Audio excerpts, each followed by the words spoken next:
استثناء اور اس کا 17واں باب جو 20 آیات پر مشتمل ہے۔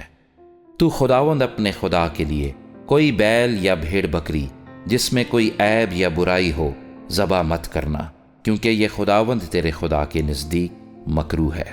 اگر تیرے درمیان تیری بستیوں میں جن کو خداوند تیرا خدا تجھ کو دے کہیں کوئی مرد یا عورت ملے جس نے خداوند تیرے خدا کے حضور یہ بدکاری کی ہو کہ اس کے عہد کو توڑا ہو اور جا کر اور معبودوں کی یا سورج یا چاند یا اجرام فلک میں سے کسی کی جس کا حکم میں نے تجھ کو نہیں دیا پوجا اور پرستش کی ہو، اور یہ بات تجھ کو بتائی جائے اور تیرے سننے میں آئے تو جاں فشانی سے تحقیقات کرنا،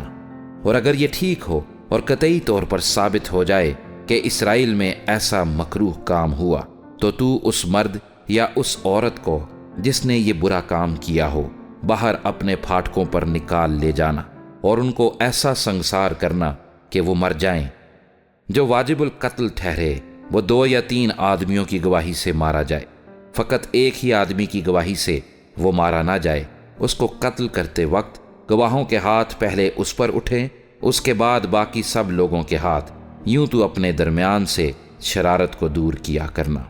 اگر تیری بستیوں میں کہیں آپس کے خون یا آپس کے دعوے یا آپس کی مار پیٹ کی بابت کوئی جھگڑے کی بات اٹھے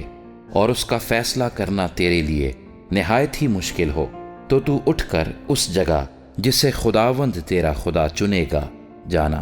اور لاوی کاہنوں اور ان دنوں کے قاضیوں کے پاس پہنچ کر ان سے دریافت کرنا، اور وہ تجھ کو فیصلے کی بات بتائیں گے، اور تو اسی فیصلے کے مطابق جو وہ تجھ کو اس جگہ سے جسے خداوند چنے گا بتائیں عمل کرنا۔ جیسا وہ تجھ کو سکھائیں اسی کے مطابق سب کچھ احتیاط کر کے ماننا۔ شریعت کی جو بات وہ تجھ کو سکھائیں اور جیسا فیصلہ تجھ کو بتائیں اسی کے مطابق کرنا، اور جو کچھ فتویٰ وہ دیں اس سے دہنے یا بائیں نہ مڑنا۔ اور اگر کوئی شخص گستاخی سے پیش آئے کہ اس کاہن کی بات جو خداوند تیرے خدا کے حضور خدمت کے لیے کھڑا رہتا ہے یا اس قاضی کا کہا نہ سنے تو وہ شخص مار ڈالا جائے، اور تو اسرائیل میں سے ایسی برائی کو دور کر دینا، اور سب لوگ سن کر ڈر جائیں گے اور پھر گستاخی سے پیش نہیں آئیں گے۔ جب تو اس ملک میں جسے خداوند تیرا خدا تجھ کو دیتا ہے پہنچ جائے اور اس پر قبضہ کر کے وہاں رہنے اور کہنے لگے کہ ان قوموں کی طرح جو میرے گردا گرد ہیں میں بھی کسی کو اپنا بادشاہ بناؤں،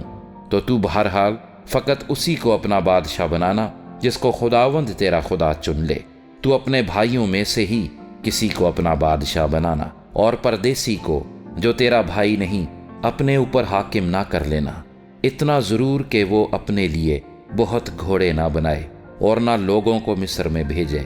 تاکہ اس کے پاس بہت سے گھوڑے ہو جائیں، اس لیے کہ خداوند نے تم سے کہا ہے کہ تم اس راہ سے پھر کبھی ادھر نہ لوٹنا۔ اور وہ بہت سی بیویاں بھی نہ رکھے تا نہ ہو کہ اس کا دل بھر جائے، اور نہ وہ اپنے لیے سونا چاندی ذخیرہ کرے، اور جب وہ تخت سلطنت پر جلوس کرے تو اس شریعت کی جو لاوی کاہنوں کے پاس رہے گی ایک نقل اپنے لیے ایک کتاب میں اتار لے، اور وہ اسے اپنے پاس رکھے اور اپنی ساری عمر اس کو پڑھا کرے، تاکہ وہ خداوند اپنے خدا کا خوف ماننا اور اس شریعت اور آئین کی سب باتوں پر عمل کرنا سیکھے، جس سے اس کے دل میں غرور نہ ہو کہ وہ اپنے بھائیوں کو حقیر جانے، اور ان احکام سے نہ تو دہنے نہ بائیں مڑے، تاکہ اسرائیلیوں کے درمیان اس کی اور اس کی اولاد کی سلطنت مدت تک رہے۔